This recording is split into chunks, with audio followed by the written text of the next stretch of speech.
Quando Jesus Cristo e Nossa Senhora venham dar um jeito nessa terra nossa, com o Padre Francisco tu faz uma força, e a comadre Clara e a Irmandade toda. O mundo é tão velho que para ser novo, o Padre Francisco. Paz e bem, gente querida, paz e bem para você que nos acompanha pelo Compadre Francisco. Estamos no ar na TV Franciscanos e também na TV Selinalta, a TV da nossa casa. O nosso programa de hoje é diretamente do Espírito Santo, da cidade de Vila Velha. E nós estamos aqui exatamente no lugar onde tudo começou. Foi aqui que nasceu o estado do Espírito Santo. E para a gente contar essa história que está relacionada à história dos franciscanos, à história do Convento da Penha, temos a alegria de receber aqui no programa Frei Roger Brunório. Paz e bem. Paz e bem, Frei Augusto. É uma honra imensa de voltar ao programa e é na minha terra, né? Exatamente. Você que é um frade capixaba, que já participou conosco em outros programas e que hoje nos ajuda a contar essa belíssima história. Seja muito bem-vindo. Muito obrigado. E aqui nasceu, então, o Estado do Espírito Santo, homenagem à terceira pessoa da Trindade, 23 de maio, né? Quando chegaram aqui em 1531, os portugueses, e abrigaram. O mar vinha muito aqui próximo. E depois, 1558, chega então Frei Pedro Palacios. Esse frei era espanhol, um eremita, um outro ramo, né, na nossa vida franciscana. Certo. Ele tinha essa licença de pregar, né, de estar em todos os outros lugares. Passou lá da Bahia, mas foi aqui no Espírito Santo que ele fez essa grande obra. Frei Pedro Palacios, frade franciscano, é então figura central dessa história, Frei? Sem dúvida.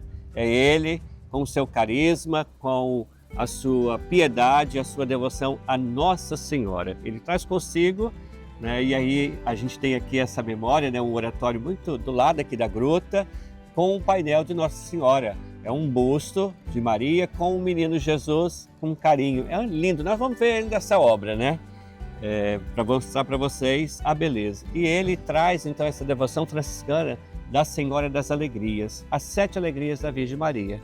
E nesse espaço Deus reserva para o Frei Pedro e nesses 456 anos a nós esse mistério dessa devoção, desse amor. Então vamos já falar sobre Frei Pedro Palacios, como que o senhor explica esse vínculo entre ele, entre a devoção à Nossa Senhora da Penha, entre o Convento da Penha aqui de Vila Velha no Espírito Santo? A nossa forma de vida é ser peregrinos e forasteiros, né? Nós temos a nossa regra, que São Francisco deixou, mas também a regra dos eremitas. E Frei Pedro Palacios era um irmão leigo, né? Não se ordenou, e ele então optou e teve licença da época da ordem de viver como eremita e quis vir ao Brasil. Passou lá na Bahia, como eu disse antes, e é aqui no Espírito Santo que ele vai fazer o seu apostolado. Inicialmente nesta gruta e subindo a montanha para estar um pouco mais protegido, e também faz parte do eremita estar no ermo, na montanha, né? Sim. E lá a gente vai encontrar a capelinha de São Francisco, onde ele fez a sua morada e também abrigou o quadro. Mas a Virgem Maria não queria aquela casa ali, queria um pouco mais alto, sobre a rocha, entre as palmeiras. E ali jorra a água como mistério. Esse quadro desaparece, aparece, e encontrar é um mistério, é uma forma de se contar, né, lendas ou histórias, né, com E, para dizer o seguinte: Deus se manifesta de muita forma e de formas que a gente chama de teofania, essa manifestação. Então Frei Pedro Palacios inicialmente se recolhia aqui nesta gruta e depois subia por essa ladeira até o convento, onde é o convento hoje, né? Justo. Essa ladeira aqui, ela é feita porque justamente esse pórtico, essa portada, essa transição, esse simbolismo, né, de transição do mundo profano, do mundo que está diante do sagrado. Então a gente tem aqui uns elementos decorativos muito interessantes também para a gente apresentar. E adentramos a montanha. A montanha, ela é a ladeira das 7 voltas. Essas voltas, né, a gente pode tanto pensar nas 7 dores como nas 7 alegrias, porque é íngreme, né? Foi mão de indígenas, mão de pessoas escravizadas, junto com o Frei Pedro também, ainda no tempo dos indígenas, que fizeram essa ladeira e elas vão contornando esse mistério. Ao chegar no campinho, ao chegar no topo da montanha, a gente contempla então as maravilhas da Senhora das Alegrias, a Virgem da Penha, o Santuário do Perdão e da Graça. Daqui a pouco nós vamos continuar o nosso bate-papo lá de cima do Convento da Penha, mas por enquanto, Frei, quero te perguntar mais sobre a história da presença franciscana aqui no estado do Espírito Santo, aqui em Vila Velha. Nós temos a presença franciscana aqui a partir de 1558 com Frei Pedro Palacios, depois em 1591 com os frades em Vitória. Depois, a construção do convento a partir do ano de 1650. Depois de um breve período com a ausência dos frades, nós retornamos para cá em 1942. O que essa sequência histórica, o que esses fatos contam sobre a presença franciscana aqui no Espírito Santo, Frei Roger? É uma história densa, a gente vai resumir em algumas palavras, mas dentro de uma sequência, né? Frei Pedro Palacios chega em 1558, 1570 ele morre, mas deixa aqui esse legado. Os indígenas, os moradores que aqui estavam, mantiveram essa devoção numa pequena capelinha dedicada à Virgem Maria. E o povo de Vila Velha, né, já estava existindo então a Vila Nova de Vitória, né, desejava a presença dos frades, nesse legado que Frei Pedro então deixou, nesse testemunho de vida simples, de misericórdia, de acolhida, de sorriso, né, de legado com a natureza, porque ele tinha um gato e um cachorro como companheiro, né, no meio de toda essa vegetação, né? E então Frei Pedro morrendo, fica essa ausência, mas os frades retornam a pedido do povo e abre-se então em Vitória o convento de São Francisco. Esse convento funcionou até meados do século XIX, quando Dom Pedro II ele cria o decreto fechando os noviciados. Então, no Brasil inteiro a gente vai passar por uma imensa dificuldade, não só os franciscanos, mas todos os religiosos. Com isso, uma diminuição. 1650, os frades, então, de Vitória, que tinham que se deslocar, né, de barcos e barquinhos pequenos, certamente, muitas dificuldades, e o povoado, que também já era grande, vão fazer o convento. E esse convento se torna único em relação, Frei Augusto, aos demais outros conventos. Por quê? Ele tem a sua questão geográfica, certo, mas ele também tem um conteúdo, né, eremítico, do ermo de estar ali. E aí a arquitetura ela é única, ela é singular, e até então a presença dos frades de 1650 até mais ou menos 1870, quando o último frade então falece, mas lá no Rio de Janeiro a gente tem o Frei João que vai vir em Vitória, que vai vir aqui em Vila Velha cuidar. E aí a gente tem essa ausência, né, de mais ou menos 60 anos sem os frades.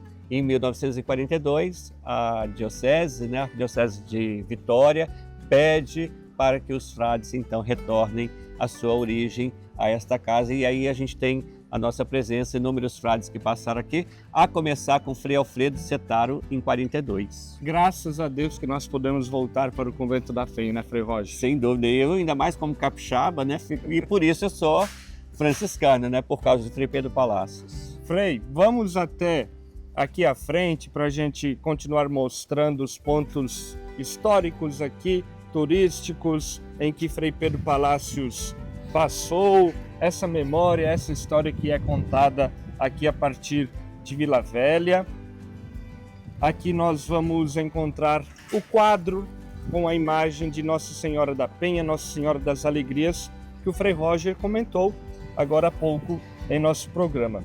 Frei, aqui, diante do quadro de Nossa Senhora das Alegrias, para você, na sua opinião, qual que é o maior legado deixado por Frei Pedro Palacios para toda a história, para todo o estado do Espírito Santo e para nós franciscanos? Então, aqui a gente tem uma reprodução, né, tanto do quadro, mas também de uma capelinha como abrigou pela primeira vez esse quadro, né?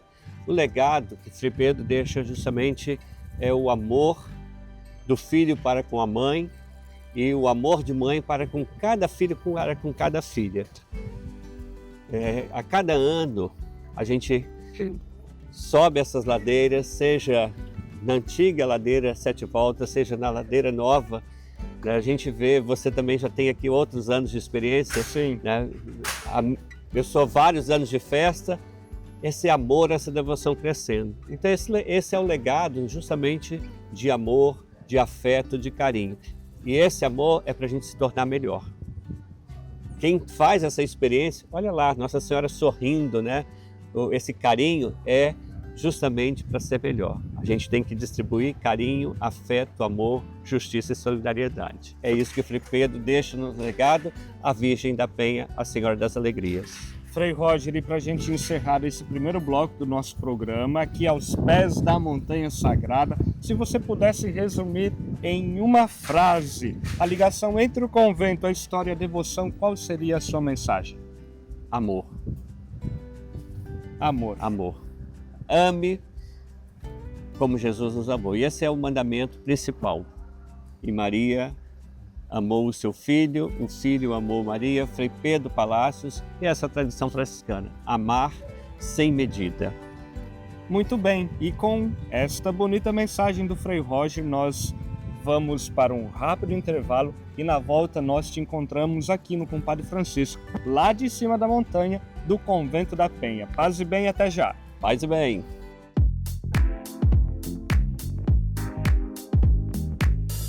Frei Roger, quais são as curiosidades aqui deste portal? Vamos descobrir. Nós somos uma religião da imagem da palavra, por isso a imagem ela é muito importante. Os elementos decorativos que aqui estão para nos ajudar a adentrar nesse espaço sagrado. O portal faz essa referência, né, de portalidade, de limite. O arco é o próprio a mão de Deus aberta, coberta, né? O ventre de Maria aberta, e a gente adentra por este portão e a ladeira. Elementos principais aqui, duas figuras masculinas nas extremidades, uma, né, com um elemento ali mais erguido, inclinado, e o outro como se dando assim, são figuras de convite dando as boas-vindas. Em azulejos chama-se figura de convite. Aqui a gente tem um relevo, né, de argamassa, e aí o coroamento, né, um nicho para colocar uma imagem de Nossa Senhora da Penha, né? Está sem a imagem nesse momento porque a gente está na festa aí, então eles estão arrumando e decorando, né? E aí em cima a gente tem a concha, símbolo da Virgem Maria, em cima desse oratório, e logo em cima o monograma. Tá ali o AM, né? Duas letras sobrepostas, e a coroa, porque Maria é a rainha, já que o filho é rei. Complementando esse relevo, a gente tem guirlandas, a gente tem ali a cornucópia, a concha de novo, flores, mostrando esse ar de alegria e de devoção. Somos peregrinos e forasteiros. As quatro piras, esses quatro elementos do fogo, né, lembrando o vigor da vida e também as quatro dimensões humanas. Nós somos humano, né, animal, nós somos espiritual, nós somos social e nós somos também intelectual. Então lá, essa integração toda é a chama da vida. Logo aqui na entrada do Convento da Penha, numa das entradas, né? A mais antiga e que foi até 1950 a principal. Muito bem. Compadre Francisco, Compadre Francisco.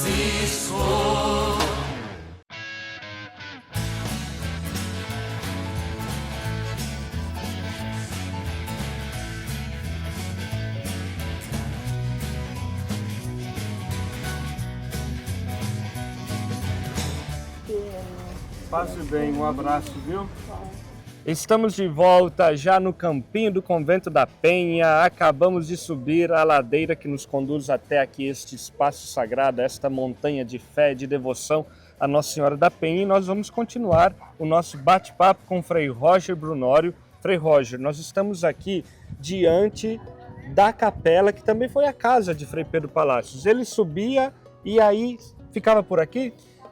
Isso mesmo, nós subimos, lá embaixo encontramos a gruta e aqui a capela dedicada a São Francisco. Essa capela, na década de 1940, foi reconstruída, ela estava em ruínas, assim como São Francisco vai reconstruir a minha igreja. Os franciscanos, voltando a este lugar, então reconstrói e aí faz essa marca. Nesse espaço, não é de estranhar que uma capela tão minúscula também servia de moradia. Por quê? Frei Pedro Palácio era um eremita. Eremita é marcado pela vida de penitência, de oração e de isolamento. Então, quando ele estava aqui, ele estava em profunda meditação, em toda essa área de muita vegetação como é hoje. Então, propícia para esse espírito de contemplação. E sabia que todas as vezes que Frei Pedro Palácio saía em missão, sobretudo com os indígenas, ele deixava aqui, nessa capelinha, um gato e o cachorro, seus companheiros. E aí a lenda, a tradição vai dizer, Frei Augusto, que sabia se ele fosse ficar 10 dias, 15 dias, 2 dias, ele já deixava comida suficiente para cada dia. Isso lembra muito o cuidado que nós temos que ter com a natureza e como tutores, também o cuidado e atenção com os nossos animais. Não pode deixar animal trancado e nem solto de qualquer jeito, né? Sem água, sem comida. Essa preocupação tinha Frei Pedro Palácios. Já que não podia levar os seus 2 companheiros, seus 2 amigos bichinhos, ele fazia então esse cuidado, esse zelo. Aliás, todo o convento da Penha, Frei Roger, ele está inserido dentro dessa realidade do cuidado com a criação, com a nossa casa comum. Nós temos imagens aéreas que mostram a beleza desta construção nesse espaço sagrado, nesta montanha.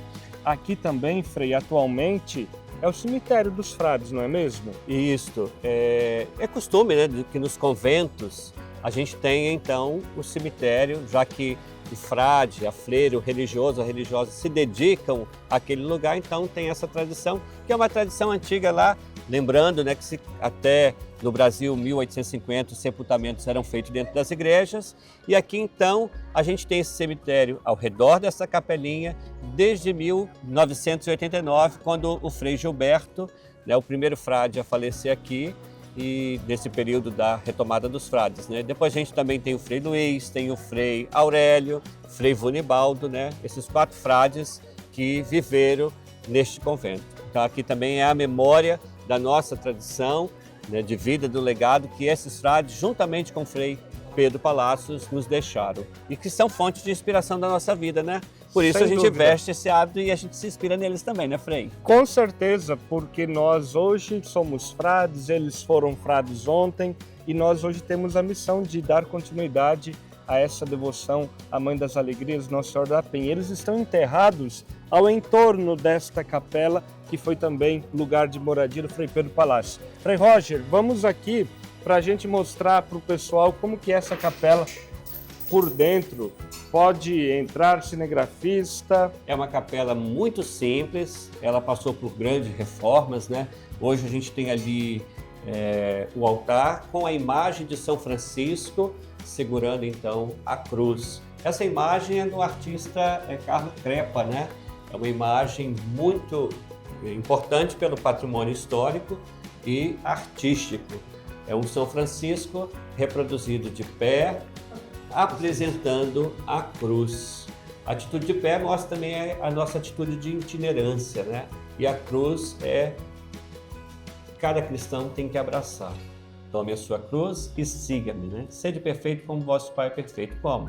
Praticando a caridade, o amor, a justiça. Nos dias da Festa da Penha, a imagem de Nossa Senhora da Penha sempre sai daqui da frente da capela São Francisco de Assis, vai até o altar, passa pelo meio do povo, ponto de partida, ponto de chegada, como que você vê isso? Então, a imagem peregrina, assim como outras referências que você fala, é de fato ponto de partida e de chegada, porque subindo a ladeira, o primeiro lugar que a gente tem plano é aqui o Campinho, conhecido como Campinho, né? Sim. E essa referência de fé, na singeleza, na simplicidade. Marca também, Frei, que o nosso modo de viver, ele pode ser simples. Essa arquitetura é tão simples, do telhado de 2 águas, uma portinha, né, tão simples, tão ao redor, dizendo assim, não precisamos muita coisa para viver, para ser feliz e para viver aí como Maria deu o seu sim. Fazei de nós instrumento de nossa paz. Esse acho que é o grande desafio nos momentos atuais. Tem muitos, né? Sim. Mas a proposta desse ano, desse 8º, é ser mensageiro da paz. São Francisco foi, Frei Pedro Palácio foi, nós somos e você também pode ser é inspirado em Maria. Então, o ponto dessa referência é ser instrumento da paz. Muito bem, agora a gente vai lá do outro lado, antes de subirmos para o Convento da Penha, porque a gente quer mostrar também uma outra curiosidade que nos traz até aqui o Campinho do Convento, que é as 7 voltas. Isso mesmo. E o caminho que muitas vezes percorreu Frei Pedro Palácios. É um caminho que tem 7 curvas, é isso? 7 curvas, 7 voltas, também conhecido como Ladeira da Penitência, né? Certo. Desde o começo do convento existiu essa ladeira. Essa ladeira ela foi construída a partir do momento em que houve, de fato, a capela aqui e o povo queria estar perto, né, de Frei Pedro Palácios, né? Então eles sobem e foi aquele caminho ali que encontraram então para subir até ele. E se você vê a ladeira antigamente, né, ela batia aqui nesse espaço, onde também tinha logo aqui uma capela dedicada ao Senhor Bom Jesus, que está fazendo referência à paixão. Vamos lá, Frei Roger? Vamos! Nós estamos agora no topo da Ladeira da Penitência, deste caminho que Frei Roger já comentou, que tem 7 curvas, o caminho que Frei Pedro Palácios também fazia durante o seu cotidiano, a sua rotina, não é mesmo? Isso, 7 voltas, 7 alegrias, 7 dores de Nossa Senhora, é o caminho da penitência. Esse piso todo em pé de moleque, como é chamado, essas pedras colocadas irregulares, acertadas, feito pelos povos originários e também pelas pessoas escravizadas, subir aqui, Frei Pedro Palácios, né, nessa dimensão de fé e ascensão. Isso tem um significado muito forte, Frei, porque lá embaixo nós estamos na planície. Lá Jesus pregava na planície. O Evangelho está assim. E na montanha Jesus rezava. Subir esta montanha, subir essa ladeira íngreme, penitente, curvando as 7 voltas, é pensar também nas 7 dores. Pensar na nossa vida. Esse é o mistério, né, da vida de Cristo integrada com a nossa vida. E aí, quando a gente faz a última volta, né, que a gente tem um campinho, a gente vai contemplar as 7 alegrias. Então pode ser o caminho da penitência, como hoje ainda é demarcado como ladeira das 7 voltas das alegrias, mas eu penso originalmente esse contexto do Frei Pedro Palácio como frade alcantarino, como eremita, de ser realmente as dores. As alegrias vai ser contemplado lá no topo do morro. E quando a gente tinha aqui perto hoje no campinho, bem nesse pórtico, já para subida, adentrando ali junto com esse mesmo tipo de pedra, a gente tinha ali a capela do Senhor Bom Jesus. Muito bem. E este caminho é paralelo um outro caminho que é um pouquinho mais comprido, que o pessoal faz de van ou de carro, mas por aqui também dá lá embaixo, no portal, na entrada do convento atual. Isso, porque nós temos 2 caminhos, são 456 anos de tradição. Imagina que o público aumentou e cada vez mais. Nós estamos na 3ª maior festa mariana dedicada a Nossa Senhora. Então só esse acesso, né, só esse para subir e descer, e também o grande grau de dificuldade, foi feito então na década de 50, se eu não me engano, no ano de 1954, a ladeira Dom Luiz Escortegana, né? Um acesso para automóvel que ao longo desses anos também tiveram que ser atualizado, né? Teve alguns anos atrás aí uma obra de recuperação, toda a estrutura. E você sabia que ali é uma estrada estadual, tá? Ela tem, se eu não me engano, 1.200 metros, né, de 1,2 km, né, e é uma rodovia estadual. Então ela tem também essa proteção e é justamente para facilitar o acesso. Eu ouvi dizer, e Frei Roger me ajude com essa informação, que é uma das primeiras rodovias do estado do Espírito Santo. Pois é, eu tenho que certificar, é o que dizem, né? É o que o povo diz. Tem muita lenda, mas tem muita verdade. A gente vai ficar procurando isso, né? Fica aí para você também. Será que é? Muito bem. E assim nós encerramos este episódio do Compadre Francisco, aqui da Ladeira da Penitência, esse caminho que conduz até o Convento da Penha, este programa que foi gravado durante a Festa da Penha 2026 e nós tivemos a alegria de receber Frei Roger Brunório aqui conosco. No programa que vem nós vamos continuar falando sobre esta joia, este patrimônio franciscano aqui de Vila Velha. Frei Roger, muito obrigado, paz e bem e até semana que vem. Paz e bem, até semana que vem. Compadre Francisco.